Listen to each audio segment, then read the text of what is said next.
We had a resolution that was tabled from the last meeting that would lower the interest rate on a Series B bonds, which would be the bonds that the Redevelopment Department would be selling for the construction of the police station. It was tabled last week. We brought it back up this week.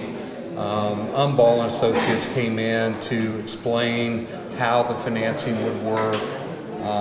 There was two options that they gave us. It was a 15-year option and a 20-year option.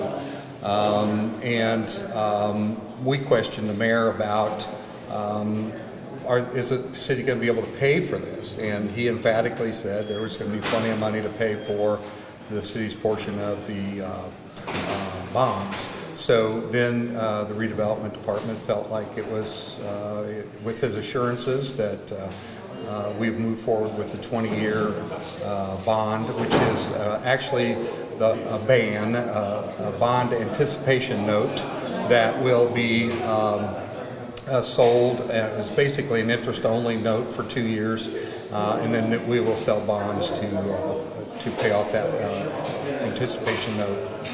And how do you feel about that decision? I still think the city of Terre Haute has some serious financial problems, and it does concern me that we're adding more debt onto the city, but I seem to be in the minority there.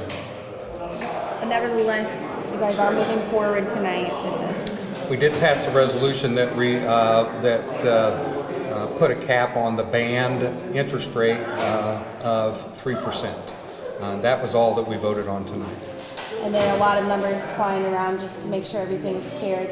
Explain how much is left on this second part of the law, the 90, the 900. I'm not sure of the question. What's left for you to pay for these fees, to pay for it all on this bond?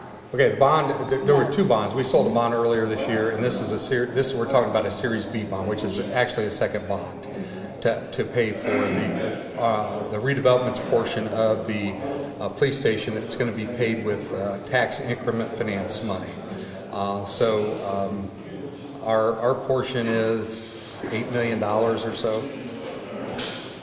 So this eliminates the Series B bond then, and it's going to be a ban? There's going to be a ban for a year, and then we will have to sell a bond to pay off the ban at the end of the year. So it's like a construction loan where you only pay interest for a year, and then we have to sell the bonds. So this ultimately gets things moving forward again, so long as the city council approves their ban note tomorrow and then construction? If the city council votes on it tomorrow night, then it will move forward. They'll sell the bonds in the next, he said, 2 to 3 weeks, and I'm sure construction will start immediately. And does it make you comfortable with that 3% number more than a 6% like that was kind of the fear last week? Well, my fear has not changed. I still have a concern that the city can afford to be selling bonds at all. But the mayor was emphatic tonight that the city could afford it, and so although I'm in the minority on that, everybody felt comfortable with that.